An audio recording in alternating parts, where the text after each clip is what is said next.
Assalamualaikum warahmatullahi wabarakatuh.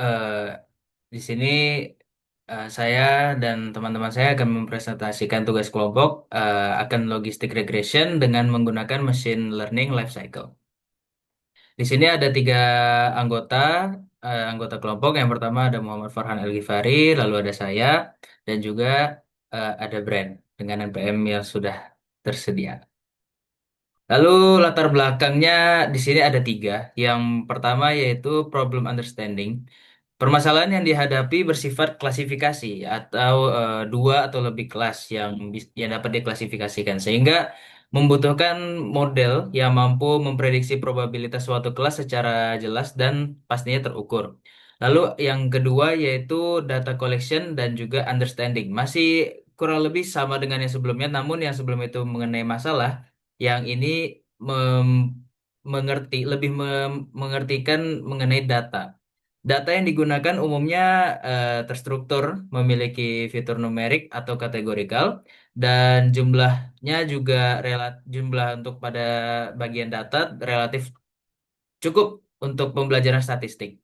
Lalu yang ketiga yaitu data preparation. Logistic regression bekerja optimal pada data yang telah dinormalisasi dan relatif bebas dari multikolinearitas, sehingga sesuai dengan tahapan data cleaning dan fitur scaling dalam ML lifecycle. Lalu di sini kami mengambil datasetnya dari web Kaggle ya, dan dipilihlah yang berjudul Marketing Campaigns Logistic Regression.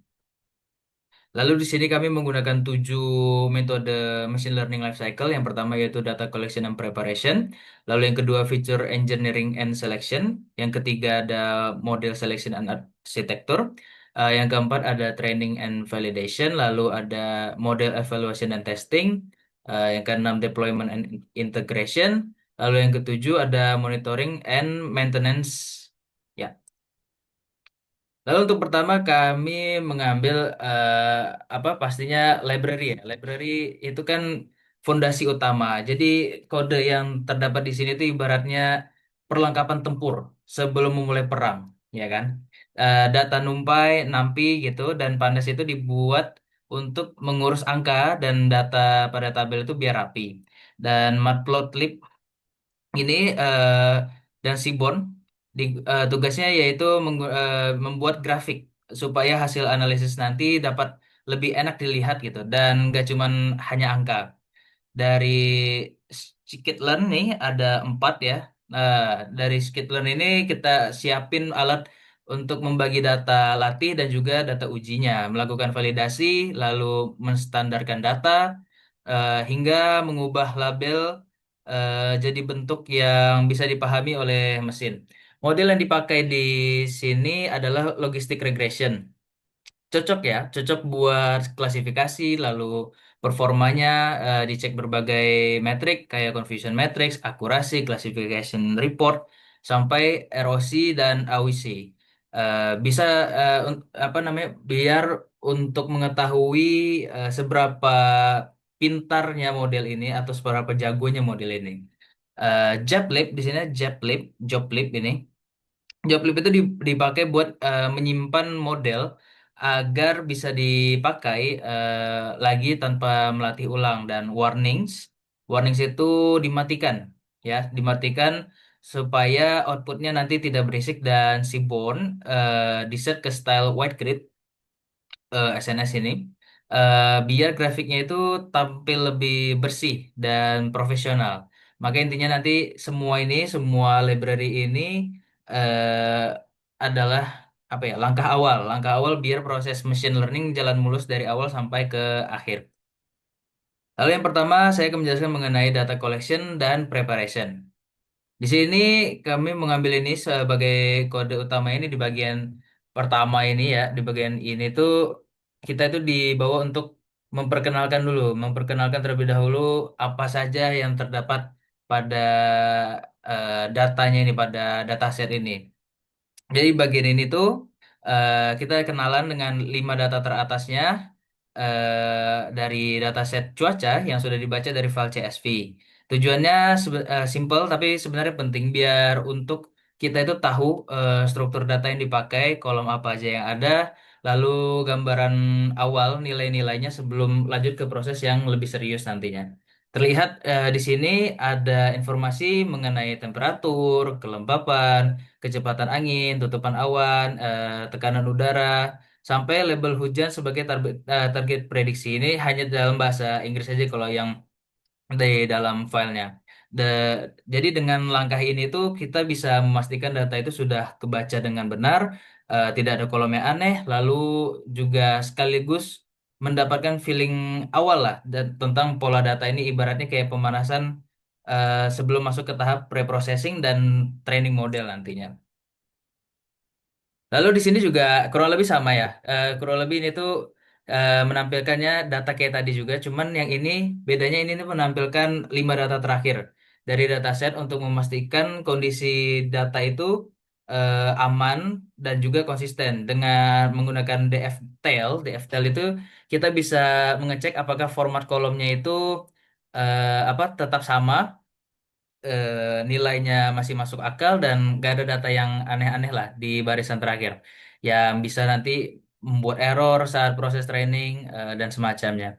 Langkah ini tuh kelihatannya sebenarnya sederhana tapi penting banget buat quality check karena kita menjadi lebih yakin data kita itu dari awal sampai ke akhir siap dipakai. Jadi masuk ke processingnya, pre-processingnya nanti dan pemodelan nggak ada masalah lah dan drama yang muncul tiba-tiba gitu. Lalu di sini menggunakan apa namanya DF info dan menampilkan jumlah baris tipe data. Ini tuh untuk mengecek identitas secara lengkap lah gitu dari dataset yang dipakai.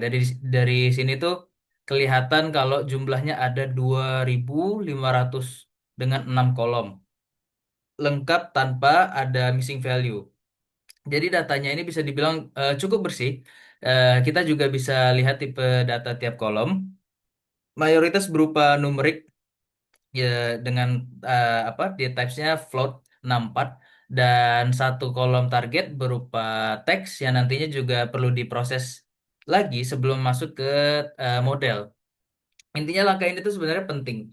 Penting banget buat memastikan struktur dan kualitas dataset itu udah siap gitu. Dan jadi pas lanjut ke tahap pre-processing dan training nantinya tidak perlu khawatir lagi karena akan error lah atau missing value dan semacamnya. Nah, ini ini yang dibilang sebelum saya bilang sebelumnya tadi mengenai missing value. Di sini dapat terlihat sudah aman semua, tidak ada data yang kosong atau data yang tidak terisi. Di bagian itu menampilkan apa ya nilainya itu eh, semuanya terisi gitu loh, nggak tidak ada yang bolong datanya. Jadi ini tuh bertujuan lebih, oh sorry, bertujuan biar tidak ribet atau menghapus data nanti sebelum lanjut ke tahap berikutnya. Jadi proses pre-processing dapat langsung fokus ke pengolahan fitur dan pemodelan tanpa harus mikirin drama missing value. Nah, untuk di bagian ini kita melihat distribusi target dari target prediksi, yaitu apakah terjadi hujan atau tidak, karena mengambilnya rain kan. Dan lewat grafik count plot ini kelihatan jelas jumlah data no rain itu jauh lebih banyak dibanding rain. Yang artinya dataset ini tuh cenderung tidak seimbang. Sebenarnya insight ini lebih penting banget karena kondisi data kayak gini tuh bisa bikin model itu berat sebelah dan lebih pintar di tidak hujan atau no rain saja. Dengan tahu distribusi target kayak gini dari awal, kita jadi bisa lebih siap mengatur strategi untuk ke depannya, misalnya dengan evaluasi yang tepat atau teknik penanganan data imbalance supaya hasil prediksi itu tetap fair dan akurat. Lalu di bagian ini kita mengambil distribusi fitur, yaitu kita melihat sebaran nilai dari fitur yang dipakai, yaitu humidity dan cloud cover. Lewat grafik histogram lengkap dengan garis KDE, biar polanya makin kebaca. Terus dari sini juga kita bisa dapat ada gambaran lah gitu, gambaran apakah data itu tersebar dengan merata, eh, condong ke nilai tertentu atau punya variasi yang cukup luas. Visualisasi ini tuh penting karena dapat membantu kita memahami karakter dari masing-masing fitur sebelum masuk ke tahap scaling dan modeling. Nah, intinya dengan tahu distribusi ini, dengan hasil yang sudah didapat, eh, bisa lebih yakin lah, bisa lebih yakin kalau data yang dipakai itu relevan dan siap diproses oleh model tanpa ada tanpa ada error atau semacamnya nanti di tengah jalan.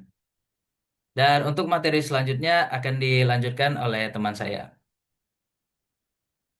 Oke, jadi di sini saya Brand dan FM. Terakhir 184 akan menjelaskan tahap selanjutnya. Nah, di sini setelah data sudah siap digunakan, tahap selanjutnya adalah kita melakukan feature engineering dan selection. Nah, di sini kita akan menyiapkan data agar data dapat dibaca oleh model dan mengubah data kategorial menjadi numerik, serta memilih fitur-fitur yang relevan. Nah, di sini selanjutnya yaitu heat map correlation untuk menghitung nilai korelasi antara fitur dan target dan menampilkan hubungan antara variabel dalam bentuk visual. Nah, di sini dalam heat map korelasinya yaitu humidity dengan range yaitu 0,38, cloud cover dengan range yaitu 0,33 dan di situ humidity dengan sorry cloud cover dengan range 0,33 dan humidity dan cloud cover adalah 0,01. Nah, artinya kedua fitur memiliki hubungan yang positif terhadap hujan. Antara fitur tidak saling berkorelasi kuat, aman digunakan dan bersama dalam model. Nah, di situ slide selanjutnya adalah feature statistik. Nah, di sini kita akan menampilkan eh, statistik dari deskriptif setiap fitur, yaitu nilai minimum, nilai maksimum, rata-rata, dan standar deviasi. Nah, bisa dilihat di situ hasilnya, dan juga tidak ada nilai ekstrim, data numeriknya stabil dan cocok untuk digunakan scaling. Nah, slide selanjutnya yaitu model selection architecture. Nah, di sini kita akan membuat logistic regression dan menentukan parameter model agar model siap digunakan untuk training. Nah, di sini kita akan membagi datanya menjadi 80% untuk data training dan 20% untuk dataset. Di situ kita bisa lihat hasil pembagian dari kelas distributionnya dari data training dan data testing. Nah, selanjutnya training dan validation. Di sini kita melatih model menggunakan data training untuk mengukur performa menggunakan cross validation. Nah, di situ bisa dilihat eh, outputnya, akurasinya, yaitu training akurasi menjadi 88%. Di sini kita bisa lihat menjadi 88% dan ak- tes akurasinya 89% dan di situ ada precision, recall, dan advanced score untuk setiap kelas. Dan yang terakhir di sini ada confusion matrixnya untuk menghitung jumlah prediksi benar dan salah. Di situ kita dapat melihat matriks 2 kali 2 berisi true positif, true negatif, false positif, dan false negatif. Nah, di situ kita bisa melihat Di kiri atas, itu data Noren diprediksi benar itu 421, dan data Noren salah prediksi ada 16 di sebelah kanan atas, dan di kiri bawah itu yang data Ren salah prediksi Noren ada 38, dan 25 di kanan bawah itu data Ren diprediksi benar. Nah, di sini terlihat bahwa model lebih baik mengenali kelas Noren, dan masih terdapat kesalahan pada prediksi hujan. Nah,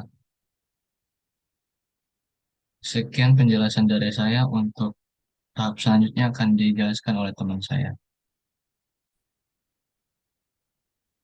Assalamualaikum warahmatullahi wabarakatuh. Perkenalkan, nama saya Muhammad Farhan Al-Ghifari dengan presensi air 174. Saya akan melanjutkan Machine Learning Life Cycle. Nah, proses selanjutnya yaitu deployment dan integration.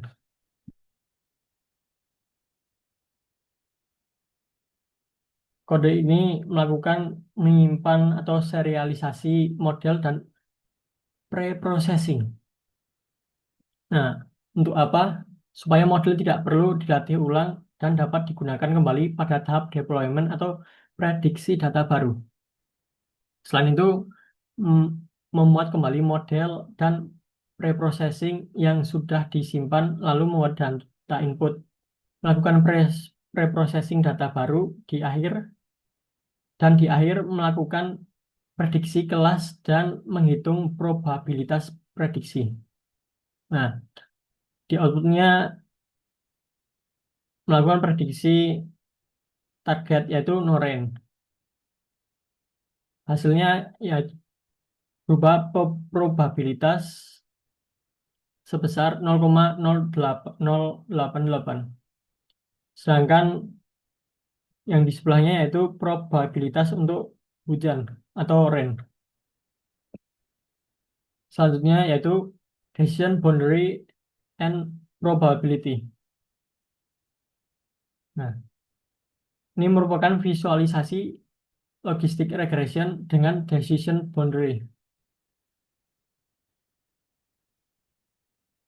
Pada visualisasi data training, terlihat bahwa kelas 0 lebih banyak di sisi kiri decision boundary, sedangkan kelas 0 sendiri lebih banyak berada di sisi kanan atas decision boundary. Namun karena data tidak sepenuhnya linear separable, beberapa titik kelas 0 masuk ke region kelas 1 dan juga sebaliknya. Ini menunjukkan keterbatasan model linear terhadap data yang saling tumpang tindih. Pada data visualisasi data testing, sebagian besar kesalahan prediksi terjadi di sekitar decision boundary yang menunjukkan adanya area tumpang tindih antar kelas. Hal ini menandakan bahwa model logistik regression telah melakukan generalisasi dengan baik, namun memiliki keterbatasan dalam menangani pola data yang tidak dapat dipisahkan secara linear. Selanjutnya, visualisasi probabilitas heatmap. Visualisasi probabilitas heatmap tersebut menunjukkan bahwa logistic regression memberikan tingkat keyakinan yang tinggi pada titik yang jauh dari decision boundary. Sementara ketidakpastian dan kesalahan prediksi terkonsentrasi di sekitar probabilitas 0,5. Hal ini mengindikasikan bahwa model telah terkalibrasi dengan baik, meskipun terbatas oleh sifat linear dan tumpang tindih antar kelas. Tahap selanjutnya yaitu monitoring dan maintenance. Nah, pada bagian ini berfungsi sebagai penutup life cycle machine learning yang menandai kesiapan model untuk deployment. Meskipun belum mencakup monitoring secara teknis, kode ini memastikan bahwa seluruh artefak model telah tersimpan dengan baik sebagai dasar untuk proses monitoring dan maintenance di tahap produksi. Sekian presentasi dari kelompok kami. Mohon maaf jika ada kesalahan dan dalam tutur kata. Wassalamualaikum warahmatullahi wabarakatuh.